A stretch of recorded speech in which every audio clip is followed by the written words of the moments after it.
क्या आपको पता है कि Ben as a goalkeeper soccer क्यों खेलता है? और ग्वेन की पावर्स को सर डेरिक जे व्हाइट ने एमसीयू के एक पावरफुल कैरेक्टर के साथ कंपेयर किया है। और जैसा कि तुम्हें पता है कि एक ऑल्टरनेट टाइमलाइन ऐसी है जिसमें ओमनिट्रिक्स ग्वेन के पास है, और एक टाइमलाइन ऐसी भी है जिसमें ओमनिट्रिक्स आजिट के पास है। बट ऐसी कोई टाइमलाइन एग्जिस्ट नहीं करती जिसमें ओमनिट्रिक्स केविन के पास हो। आज की इस वीडियो में आप लोग ऐसे अमेजिंग फैक्ट्स को जानने वाले हो जिनको सुनकर आपके मुंह से सिर्फ एक ही वर्ड निकलेगा, चला जा बहुत। Fact number 10। बेन जब भी किसी एलियन में ट्रांसफॉर्म होता था तो वो उस एलियन का नाम उस एलियन की ट्रांसफॉर्मेशन के बाद बोलता था, और ऐसा इसलिए था क्योंकि एलियंस को उस टाइम पर एक आइडेंटिटी मिलती थी। एंड बेन ऐसा भी सोचता था कि अगर वो एलियंस का नाम जोर से चिल्लाएगा तो अपोनेंट्स के मन में थोड़ा बहुत डर बैठ जाएगा। बट बेन 10 ओमनीवर्स में बेन ने एलियंस का नाम लेना छोड़ दिया क्योंकि वो इस चीज से काफी थक चुका था या फिर कहीं बोर हो चुका था। बट बेन जो अपने एलियंस का नाम लेता था, ये बेन 10 के क्रू मेंबर ड्वेन मैकडफी का आइडिया था, जिससे कि बेन 10 के फैंस अच्छी तरह से एलियंस का नाम जान सकें और उन्हें याद रख सकें। आप भी बताना अगर आपने इस तरीके से एलियंस के नाम को याद किया हो तो, या फिर ब्राउजर पर देख के याद किया हो तो अलग बात है, बट ऐसे किया हो तो बताना जरूर। Fact number 9। बेन की सीक्रेट आइडेंटिटी जैसे जैसे लोगों को पता चलने लगी वैसे वैसे बेन लोगों के बीच फेमस होता गया। बट क्या आपको पता है कि ग्वेन और केविन भी अर्थ पर फेमस हैं? और अगर आपको ये बात नहीं पता तो मैं आपको बता दूं कि ग्वेन और केविन फेमस तो हैं बट बेन जितने नहीं। और ड्वेन मैकडफी ने ग्वेन और केविन के फेम का लेवल एक अमेरिकन टेलीविजन पर्सनैलिटी गेल किंग से कंपेयर किया है। मतलब कि ग्वेन और केविन गेल किंग जितने फेमस हैं। वैसे मैं तो इन्हें नहीं जानता, बट अगर आप जानते हो तो कमेंट में जरूर बताना। हाँ, मैं ग्वेन और केविन को अच्छे से जानता हूँ पर इन्हें नहीं जानता। Fact number 8। बेन 10 की अल्टीमेट एलियन सीरीज तक आपने देखा होगा कि केविन के फेस पर कोई भी स्कैर नहीं था, बट बेन 10 ओमनीवर्स में दिखाए गए केविन के फेस पर स्कैर था। तो शायद आपको ना पता हो, लेकिन मैं बता दूं कि बेन 10 ओमनीवर्स में केविन के फेस पर स्कैर देने का आइडिया किसी और का नहीं बल्कि बेन 10 ओमनीवर्स के art director sir Derrick J white का था।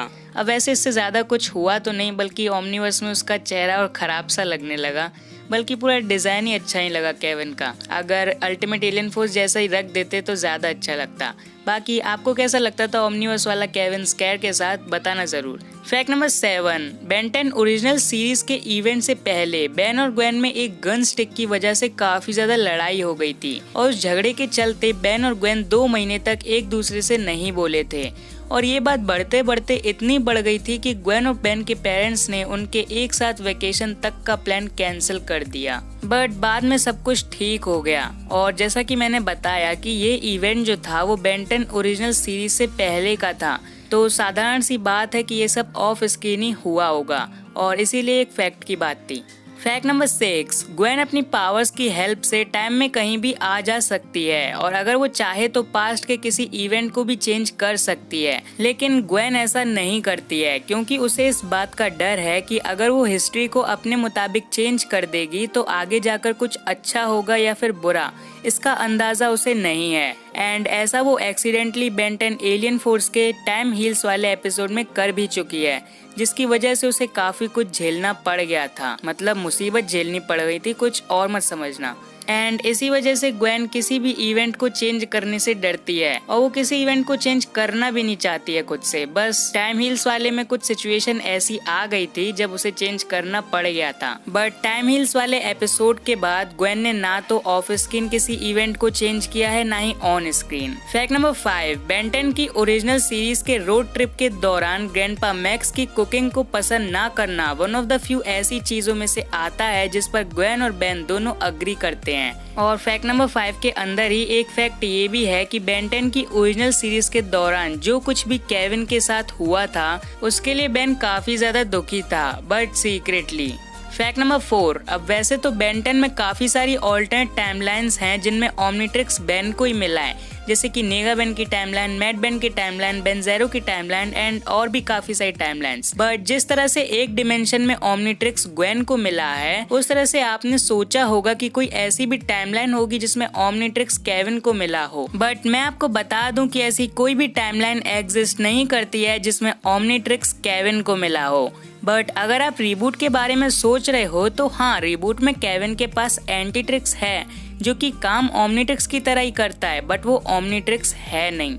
वो एक अलग वॉच है जिसके सिर्फ फंक्शन वगैरह मिलते हैं ओमनीट्रिक्स से, बट ओमनीट्रिक्स नहीं है। फैक्ट नंबर 3, बेन 10 में हमने देखा है कि ग्वेन का कंट्रोल उसकी पावर्स पर उसकी नॉर्मल फॉर्म एंड एनोडाइट फॉर्म में काफी ज्यादा होता है, बट जितना हमें शो में दिखाया गया है उससे कई गुना ज्यादा कंट्रोल ग्वेन का उसकी एबिलिटीज पर है।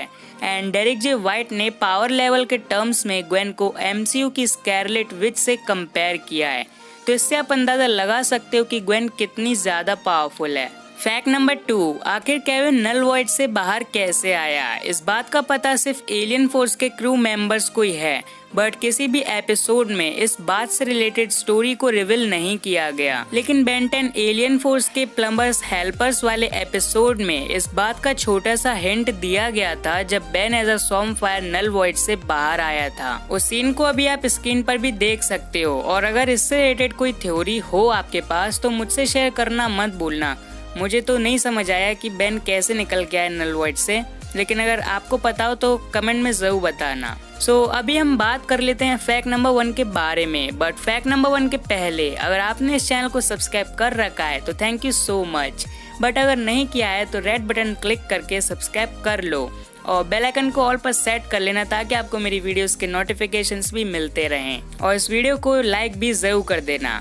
सो अभी हम बात कर लेते हैं फैक्ट नंबर 1 के बारे में। फैक्ट नंबर 1, बेन 10 में हमने देखा है कि Ben as a goalkeeper soccer खेलता है, और ये जो बेन के गोलकीपर बनने का आइडिया है वो ऐसे ही बेन 10 के क्रिएटर्स ने सोच कर नहीं रखा, बल्कि इसके पीछे एक रीजन है। तो जो बेन 10 शो के क्रू मेंबर ड्वेन मैकडफी हैं, वो अपने स्कूल के टाइम पर competitive soccer as an all state goalkeeper के तौर पर खेला करते थे, एंड उन्हीं से इंस्पायर्ड होकर बेन को भी गोलकीपर बनाने का डिसाइड किया गया।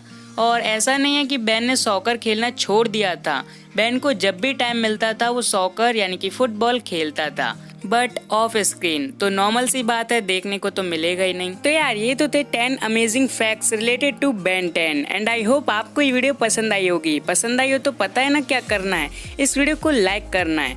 लाइक एम रखते हैं इस वीडियो पर 200 लाइक्स का। अब देखो काफ़ी टाइम बाद वीडियो डाल रहा हूँ तो रिस्पॉन्स का पता नहीं कि कितने व्यूज़ आएंगे, बट आई होप कि आप लोग 200 लाइक्स कर दोगे। और जैसा कि इसमें बेन 10 से 88 फैक्ट्स बताए, तो अगर इसका पार्ट 2 चाहिए तो कमेंट करके ज़रूर बताना, और 200 लाइक्स कंप्लीट ज़रूर करना। और अगर एलियंस की फैक्ट वीडियो चाहिए तो उसके लिए भी कमेंट करना। अगर आपका कोई पर्सनल टॉपिक हो वो भी बता देना, और जिनने टॉपिक पहले कमेंट किए हैं उनके टॉपिक पर वीडियो काफ़ी जल्दी आएगी। बस चैनल पर एक्टिव रहना और साथ देते रहना। आज की वीडियो में इतना ही, मिलते हैं अगली वीडियो में, तब तक के लिए good bye and take care.